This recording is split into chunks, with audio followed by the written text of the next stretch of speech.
Ikinasal na ang magkasintahan na si Zanjo Marudo at Rhea Atayde nito lang March 25, 2024. Nag-propose ang aktor na si Zanjo noong February 20, 2024 at isang buwan lamang ang nakalipas ay kinasal na ang dalawa.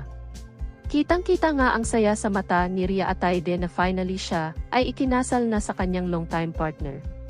Katatapos nga lang nga ng kaarawan ni Rhea noong March 24 at kinabukasan nga ay ang kanilang wedding day.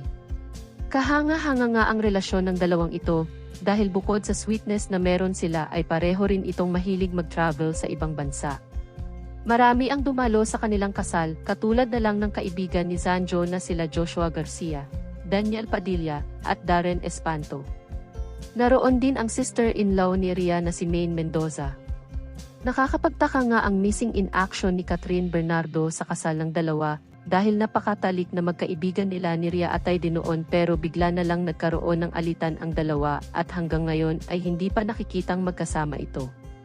Hindi naman iyon hadlang sa kasiyahan nila at talagang isa ito sa pinaka-memorable para sa dating magkarelasyon na ngayon ay mag-asawa na.